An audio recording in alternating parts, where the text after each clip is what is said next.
الحمد لله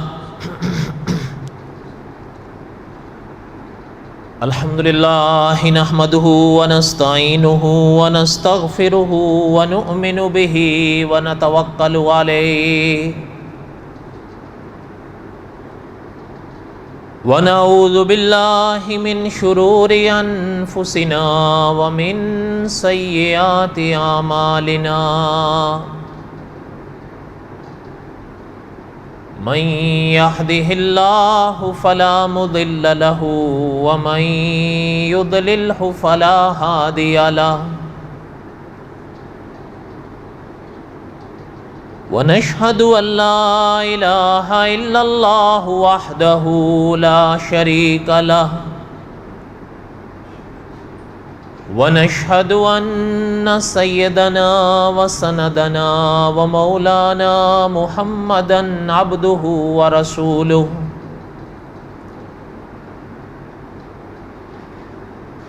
أما بعد أعوذ بالله من الشيطان الرجيم بسم الله الرحمن الرحيم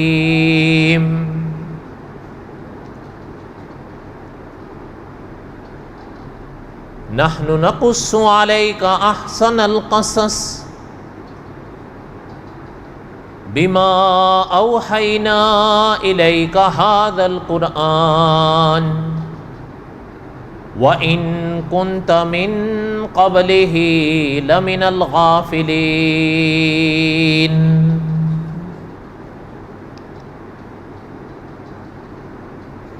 وقال الله تعالى في مقام آخر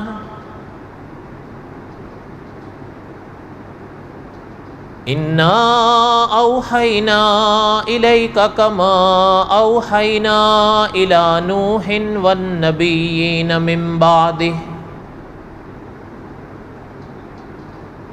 وأوحينا إلى إبراهيم وإسماعيل وإسحاق ويعقوب والأسباط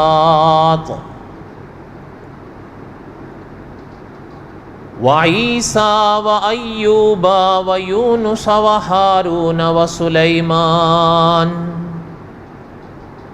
وآتينا داود زبورا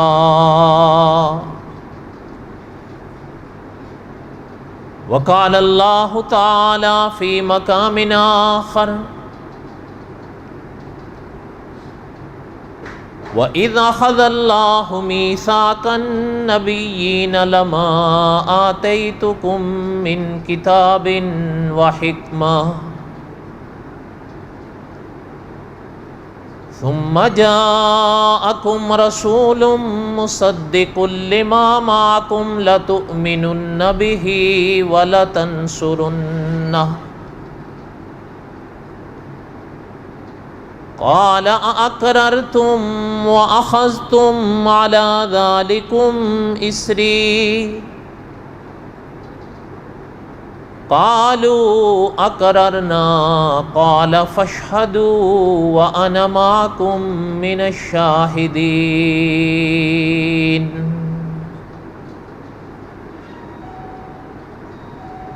وقال النبي صلى الله عليه وسلم الناس بنو آدم وآدم خلق من تراب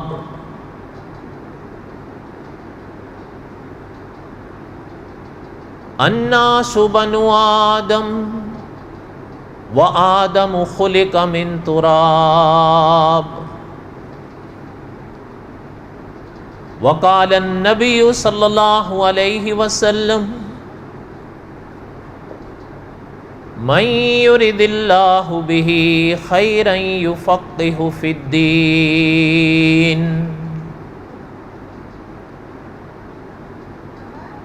وقال النبي صلى الله عليه وسلم طلب العلم فریضۃ علی کل مسلم ومسلمہ او کما قال النبی صلی اللہ علیہ وسلم صدق اللہ العظیم وصدق رسوله النبي الكريم ونحن على ذلك لمن الشاهدين والشاكرين والحمد لله رب العالمين.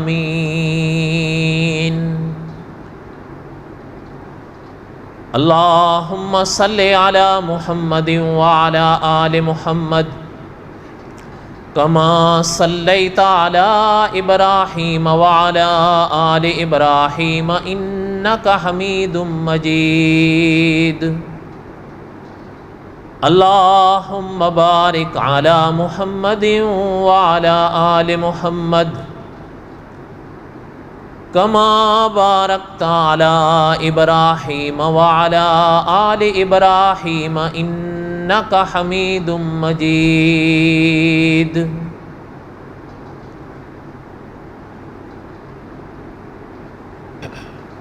ہمہ قسم کی حمد و ثنا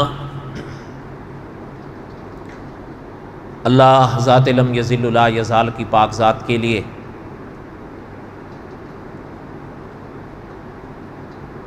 صدق دل سے لاتعداد مرتبہ درود و سلام امام الانبیاء حضرت محمد رسول اللہ صلی اللہ علیہ وسلم کی پاک ذات کے لیے،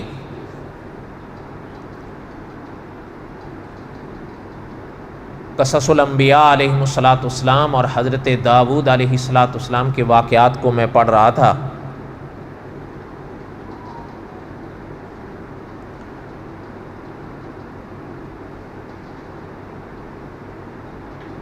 حضرت داؤد علیہ السلام کے واقعات میں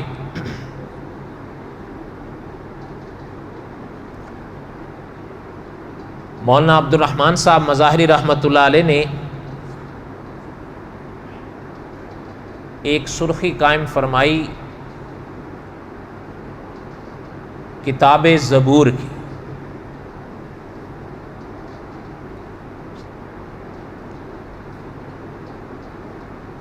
کچھ باتیں میں نے گزشتہ جمعہ عرض کی تھیں لیکن ان کا میں تھوڑا واپس دہراؤں گا.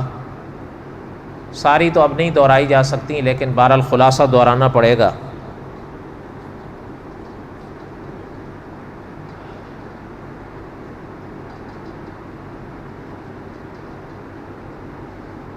محترم نے لکھا ہے کہ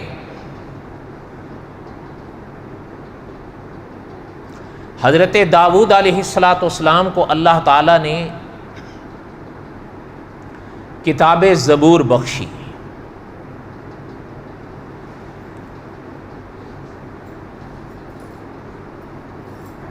اس باب یا ابواب میں علماء نے بڑی بڑی باتیں لکھی ہیں.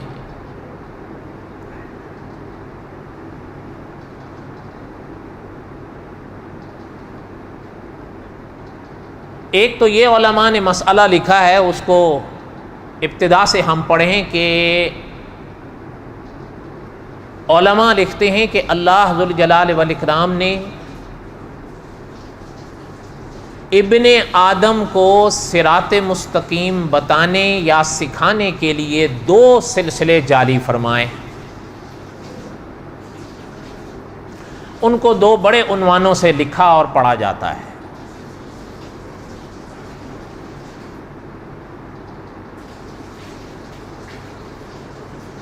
ایک عنوان ہے کتاب اللہ، اللہ کی کتاب،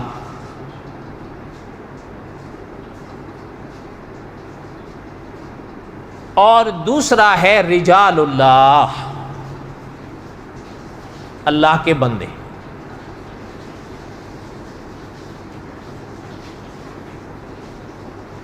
علماء نے لکھا ہے کہ صراط مستقیم یا ہدایت کے لیے یہ دونوں ضروری ہیں.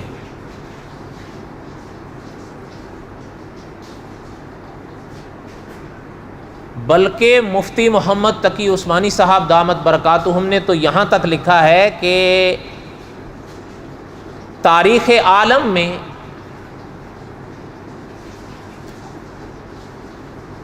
ایسی مثالیں تو ملتی ہیں کہ انبیاء علیہم السلام آئے لیکن کتاب کوئی نہیں آئی.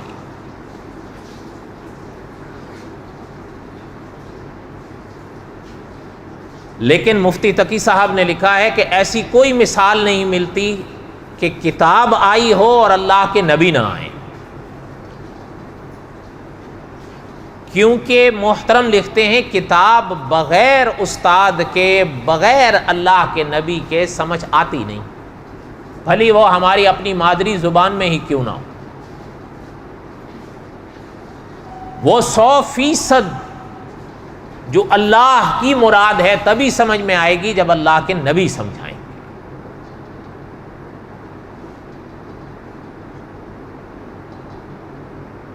اور یا پھر جن کو وارثان انبیاء کہا جاتا ہے کہ سرور کائنات صلی اللہ علیہ وسلم نے فرمایا کہ العلماء ورثۃ الانبیاء، وہ انبیاء علیہ الصلوۃ سے جو وراثت پاتے ہیں وہی آگے عالم کے آگے پیش کرتے ہیں، اس لیے وہ وارثان انبیاء ہی کہلاتے ہیں، جنہیں دوسرے لفظوں میں علماء حق کے عنوان سے یاد کیا جاتا ہے۔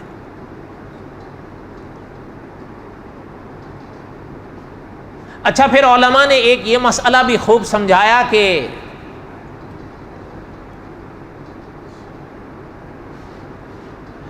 جب حضرت آدم علیہ السلام اس دنیا میں تشریف لائے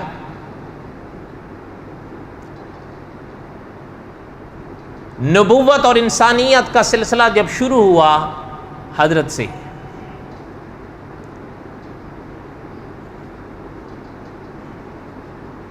تو کچھ وہ شخصیات آئیں جو اللہ کے نبی تھے، اور کچھ ایسی شخصیات بھی پیدا ہوئیں جو اللہ کے نبی نہیں لیکن اللہ کے ولی تھے۔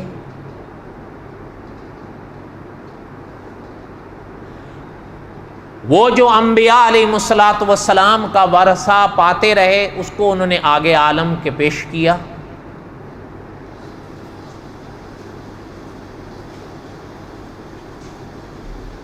پھر یہ سلسلہ چلتے چلتے سرور کونین صلی اللہ علیہ وسلم تک آیا تو علماء عقائد نے لکھا ہے کہ نبوت اور رسالت کا سلسلہ تو حضور پر رک گیا، کہ اللہ ذوالجلال والاکرام نے خود ارشاد فرما دیا ما کان محمد ابا احد من رجالکم ولکن رسول اللہ وخاتم النبیین۔ تو نبوت اور رسالت کے سلسلے تو حضور پر تھم گئے۔ اس عقیدے کو کہا جاتا ہے عقیدہ ختم نبوت، لیکن علماء نے لکھا ہے کہ جو سلسلہ اولیاء کا رہا اور ہے وہ سلسلہ سرور کائنات صلی اللہ علیہ وسلم کے بعد بھی چلتا رہا اور وہ چلتا رہے، بلکہ اب وہ حضور ہی کے صدقے میں ہیں کہ اللہ نے خود فرما دیا قل ان کنتم تحبون اللہ فاتبعونی یحببکم اللہ ویغفر لکم ذنوبکم واللہ غفور الرحیم قل اطیعوا اللہ والرسول۔ اب حضور ہی کی اتباع سے یہ بنیں گے جنہیں ولی کہتے ہیں۔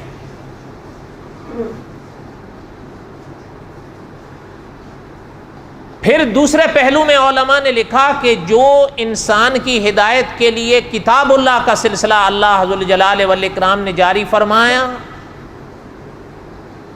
وہ کبھی صحائف کی صورت میں رہا، آگے چل کے وہ تورات کی صورت میں آیا، اس کے بعد مولانا عبد الرحمن صاحب رحمۃ اللہ علیہ یا مولانا حفظ الرحمن سوہروی رحمۃ اللہ علیہ نے لکھا کہ آگے چل کے زبور کی صورت میں آیا، زبور کے بعد چلتے چلتے آگے انجیل کی صورت میں آیا، اور انجیل کے بعد پھر قرآن کی صورت میں آیا۔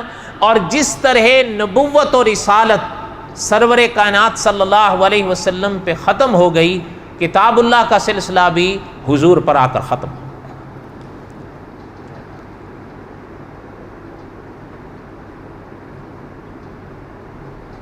یہ ہمارے عقائد ہیں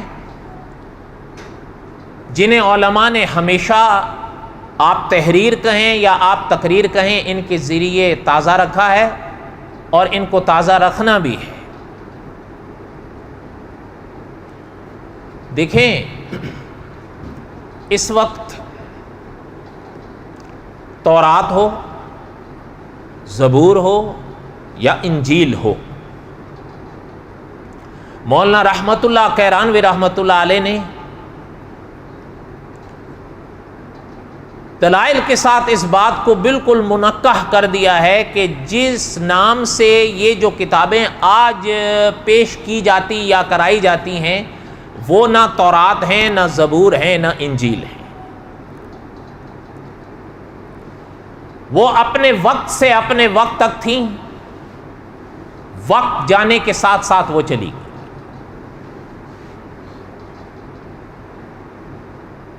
لیکن یہ بھی یاد رہے کہ علماء عقائد نے لکھا ہے باوجود اس کے کہ وہ کتابیں یا وہ وحی اب اس دنیا میں نہیں، لیکن ان پر ہم نے آپ نے ایمان ضرور رکھنا ہے۔ ہمارے ایمان مجمل یا ایمان مفصل کی طرف بھی آپ دیکھیں تو آمنت باللہ و ملائکہ و کتبہ، کتاب کا لفظ نہیں کتبی کا لفظ ہے۔ تو علماء نے لکھا ہے اس سے صحائف، تورات، زبور، انجیل سب آئیں گے اور ہم نے ایمان رکھنا ہے۔ وہ اپنے وقت سے اپنے وقت تک اللہ کی کتابیں تھیں۔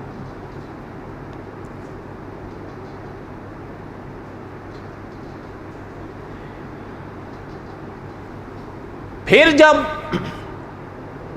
سرور کائنات صلی اللہ علیہ وسلم اس دنیا میں پیدا ہوئے،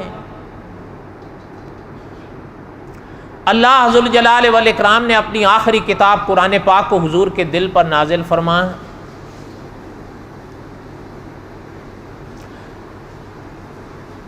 اب پرانی شریعتوں کے کچھ مسائل منسوخ ہوئے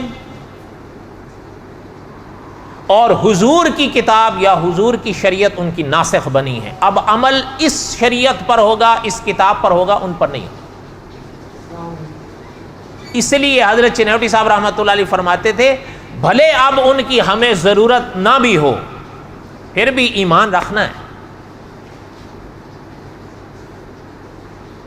اس پر شاید ایک دو باتیں میں آگے اگر وقت رہا تو کہوں گا۔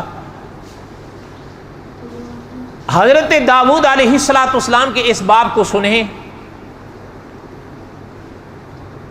حضرت داؤد علیہ السلام کو مولانا عبد الرحمن صاحب رحمۃ اللہ علیہ یا دوسرے اکابر نے لکھا کہ اللہ تعالیٰ نے زبور بخشی، وَآتَيْنَا دَاوُودَ زَبُورًا، ہم نے حضرت داؤد کو زبور بخشی۔ اور دوسرے مقام پر اللہ تعالیٰ نے ارشاد فرمایا وَلَقَدْ كَتَبْنَا فِي الزَّبُورِ مِن بَعْدِ الذِّكْرِ أَنَّ الْأَرْضَ يَرِثُهَا عِبَادِيَ الصَّالِحُونَ، کہ اللہ ارشاد فرماتے ہیں ہم نے لکھ دیا تھا زبور میں۔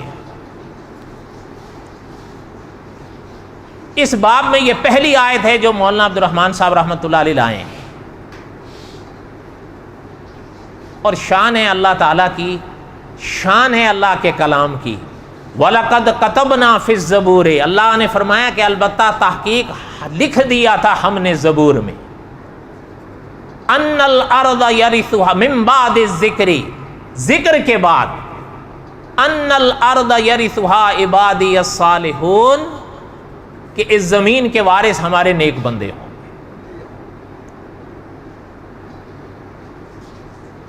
علماء نے لکھا ہے کہ زبور اصل تو کہتے ہیں حصے کو، ٹکڑے کو، یا جیسے آپ کے ہماری زبان میں پارا کہا جاتا ہے یا پارے کہا جاتا ہے۔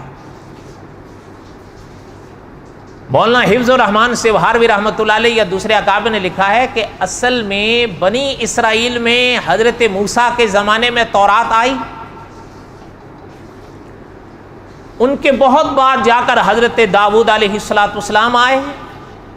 اس زمانے میں اللہ تعالیٰ نے حضرت داؤد کو جب زبور بخشی تو زبور کا معنی ہی حصے یا پارا ہے، تو وہ حضرات فرماتے ہیں کہ یہ تورات ہی کا حصہ سمجھو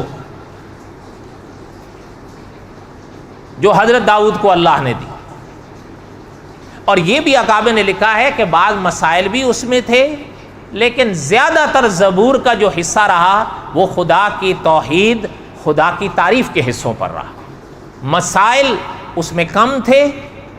وہ حضرات یہ فرماتے ہیں مسائل زیادہ تر رہے تورات میں، یہ اس کا ایک حصہ تھا جو بعد میں آئے۔ اور مفتی تقی عثمانی صاحب نے یہاں تک بھی لکھا ہے کہ یہ جو آج کل جسے زبور کہا جاتا ہے،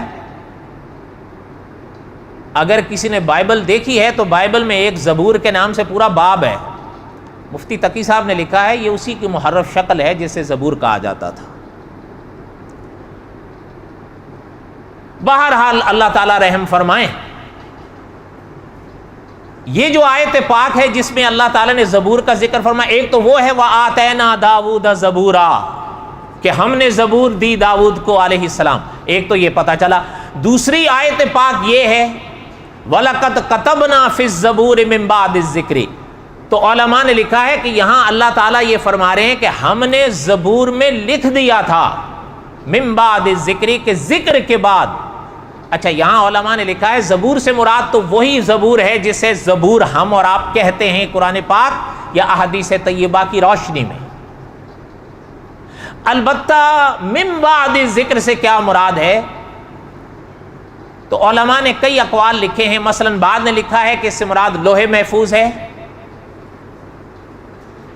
یہ یاد رہے آپ نے ہم نے قرآن پاک پر بھی ایمان رکھنا ہے، انجیل، زبور، تورات، صحائف پر بھی ایمان رکھنا ہے، اور آپ نے اور ہم نے لوح محفوظ پر بھی ایمان رکھنا ہے۔ اس لیے کہ یاد رہے قرآن کا ذکر قرآن میں، قرآن کا ذکر قرآن میں ہے نا۔ اچھا پیچھے چلیں انجیل، انجیل کا ذکر بھی قرآن میں، اس سے پیچھے چلے زبور، زبور کا ذکر بھی قرآن میں، اس سے پیچھے چلے تو تورات، تورات کا ذکر بھی قرآن میں، اس سے پیچھے چلے تو صحائف، صحائف کا ذکر بھی قرآن میں، اگر اس سے پیچھے چلے تو لوح محفوظ، اور لوح محفوظ کا ذکر بھی قرآن میں، تو پھر سب پر ایمان رکھنا ہے۔ علامہ خالد محمود صاحب رحمۃ اللہ علیہ لکھتے ہیں کہ یہ چیزیں وہ ہیں جن پر آپ نے ہم نے ایمان رکھنا ہے۔ اس مرحلے پر میں نے آپ نے کرنا کچھ نہیں ہے، ماننا ہے اسے۔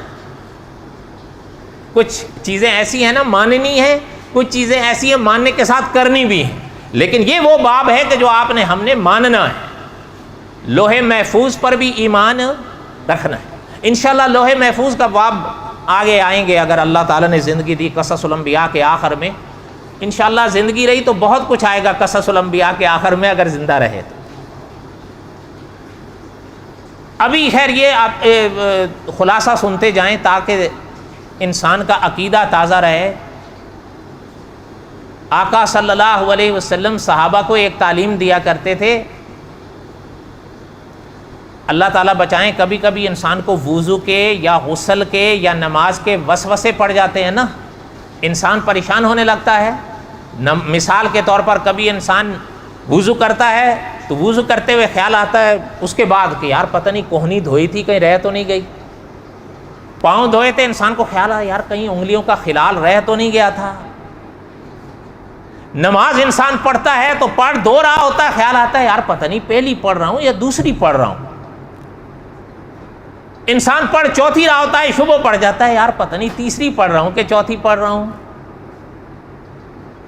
سرور کائنات صلی اللہ علیہ وسلم نے اس کا علاج بتایا ہے،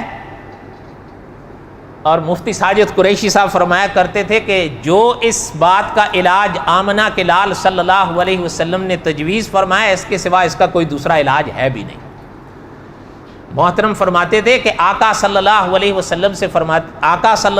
وسلم فرماتے تھے جس کو اس طرح کے وسوسے آئیں وہ کثرت سے پڑھا کرے آمنت باللہ ورسلہ۔ اگر میرے ساتھ کہہ دیں آمنت باللہ، بس مشکل ہے، دو لفظ ہے آمنت باللہ، اللہ کتنے ہیں؟ ایک ہے. تو آمنتو باللہ، ایک اللہ پر ایمان آ گیا. رسول ایک ہیں یا کئی ہیں؟ تو پھر آمنتو باللہ و رسولہ، رسول کے لیے جمع کا لفظ حضور لائے ہیں، سارے آ گئے اس میں. علماء نے لکھا ہے جو حضور کی ان پاک جملوں کو دہراتا رہے گا، ان پاک جملوں کے یہ اثرات انسان کے دل پر اٹھیں گے کہ یہ وسوسے ختم ہوتے جائیں گے. آمنتو باللہ و رسولہ، کثرت سے پڑھتے رہیں، کوئی عدد نہیں ہے، جب خیال آیا پڑھ لیا. تو کہنے کا مقصد یہ ہے کہ اکابر نے لکھا ہے کہ آقا صلی اللہ علیہ وسلم کی یہ تعلیمات ہیں کہ ہم نے ان سب باتوں پر ایمان رکھنا ہے. علامہ خالد محمود صاحب رحمۃ اللہ علیہ نے اسی لیے لکھا کہ کچھ باتیں ایسی ہیں جو میں نے اور آپ نے ماننے کے ساتھ کرنی بھی ہیں، لیکن کچھ باتیں ایسی ہیں وہ ہم نے ماننی ہے تو مان لیں. لوح محفوظ پر ہم نے ایمان رکھنا ہے. اس لیے بعض علماء نے فرمایا کہ یہاں جو اللہ تعالیٰ نے فرمایا ہے وَلَقَدْ كَتَبْنَا فِي الزَّبُورِ، لکھ دیا تھا ہم نے زبور میں، مِن بَعْدِ الذِّكْرِ، ذکر کے بعد. وہ فرماتے ہیں یہاں ذکر سے مراد لوح محفوظ ہے، کہ لوح محفوظ کے بعد اللہ فرما رہے ہیں ہم نے زبور میں لکھ دیا تھا. معنی یہ کہ لوح محفوظ پہ بھی لکھا تھا اور زبور میں بھی لکھا. لیکن دوسرے علماء نے فرمایا کہ نہیں، یہاں من بعد ذکر سے مراد تورات ہے، اس لیے کہ تورات اپنے زمانے کے لوگوں میں سے سینکڑوں نے پڑھی، لوح محفوظ بھی پڑھی تھی. بولو تو صحیح، ہم نے قرآن پاک پڑھا ہے نا، لوح محفوظ بھی پڑھی ہوئی ہے. تو اس لیے وہ علماء فرماتے ہیں کہ یہ من بعد ذکر سے مراد تورات ہے، لوح محفوظ نہیں. اچھا تھا کیا اس میں؟ یعنی جو لکھا گیا ان الارض یرثها عبادی الصالحون، اللہ نے فرمایا اس میں ہم نے لکھا تھا کہ اس زمین کے وارث ہمارے نیک لوگ ہوں.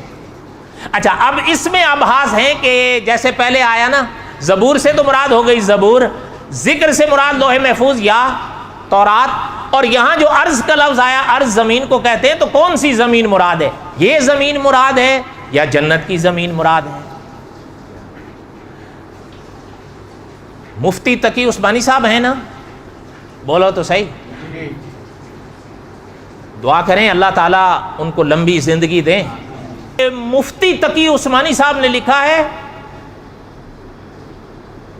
یا مفتی تقی عثمانی صاحب کے والد محترم نے لکھا ہے کہ جمہور کا فیصلہ یہی ہے کہ یہاں جو اللہ ذوالجلال والاکرام نے عرض کا لفظ استعمال فرمایا، یہ بھی کمال ہے حضرت نے. جمہور، کیونکہ کئی اقوال سامنے آئے نا، ایک قول دوسرا تیسرا، لیکن محترم نے آگے مفتی مکا دی ہے کہ جمہور کا فیصلہ یہ ہے کہ یہاں جو اللہ فرما رہے ہیں ان الارض یرثها، یہاں زمین سے مراد جنت کی زمین ہے. اور اس پر کم از کم حضرت نے 5 قرینے پیش کیے ہیں. ان میں سے پہلا قرینہ حضرت یہی لکھتے ہیں، یہ جو زمین ہے جس پر آپ اور ہم بھی بستے ہیں، اس کے وارث آپ ہم بھی ہو سکتے ہیں، اس کے وارث کافر بھی ہو سکتے ہیں. ایسا ہی ہے یا نہیں؟ تو حضرت نے لکھا ہے یہاں جو اللہ فرما رہے ہیں کہ ان الارض یرثها عبادی الصالحون، کہ اس زمین کے وارث ہمارے نیک لوگ ہی ہوں گے، تو پھر وہ جنت ہی کی زمین ہو سکتی ہے، دنیا کی زمین نہیں. ہاں البتہ جو 5واں قرینہ ہے اس کے لحاظ سے فرمایا کہ ہاں چونکہ ایک قول یہ بھی ہے کہ اس سے مراد یہی زمین ہے، تو پھر وہ حضرت عیسیٰ کا زمانہ ہوگا علیہ الصلاۃ والسلام، کیونکہ حضرت عیسیٰ علیہ الصلاۃ والسلام کا جب زمانہ آئے گا تو پھر زمین پر کوئی دوسرے مذاہب باقی نہیں بچیں گے، صرف حضور کا نام رہے گا صلی اللہ علیہ وسلم. حضرت نے لکھا ہے اگر اس لحاظ سے کہا جائے تو پھر بات بالکل ختم ہو جائے گی، کیونکہ ابھی تو نہیں، ابھی تو ہم بھی ہیں وہ بھی ہیں، ایسا ہی ہے یا نہیں؟ بلکہ اس وقت تو وہ پاور میں ہے، لیکن آگے ایک وقت آئے گا کہ حضرت عیسیٰ علیہ الصلاۃ والسلام کا جب دور آئے گا تو باقی مذاہب مٹ جائیں گے، ایک ہی مذہب ہوگا. جیسے ابتدا میں تھا نا، ابتدا میں کتنے مذاہب تھے؟ ایک. تو وہی دور واپس آئے گا. حضور نے فرمایا وہ دور واپس آئے گا، اور یاد رہے حضور نے فرمایا ہے کہ وہ دور واپس آئے گا، تو علامہ خالد محمود صاحب رحمۃ اللہ علیہ نے فرمایا ہے پھر ہمارے یہ عقیدے ہونے چاہیے کہ آسمان کا سورج پھٹ سکتا ہے، لب مصطفیٰ کی جنبش غلط نہیں ہو سکتی. وہ دور آئے گا. اس لیے مفتی شفیع صاحب رحمۃ اللہ نے فرمایا اس سے مراد جنت کی زمین ہے۔ چلیں یہی قول لے لیتے ہیں۔ اب اگلی بات آخری کر کے میں بس کروں، جنت کی جو زمین ہے اس کے وارث مفت میں ہوں گے یا کچھ کرنا بھی پڑے گا؟ اور بولو تو صحیح، کرنا پڑے گا۔ اور وہ کیا ہے کہ آپ کو اپنا اور ہمارا عقیدہ صاف رکھنا پڑے گا، آپ کو اپنا اور ہمارا عمل صاف رکھنا پڑے گا۔ اچھا ایک اور چیز بھی یاد رہے، وقت نہیں ہے لیکن شیخ الحدیث مولانا زکریا صاحب رحمۃ اللہ علیہ کی بات یاد آئی، وہ سن لیں۔ محترم فرمایا کرتے تھے کہ میدان قیامت میں جنت کی زمین کے لیے ایک تو بات ہے نا اللہ کے حقوق کی، حضرت نے لکھا ہے اس باب میں عام معافیاں ہوں گی۔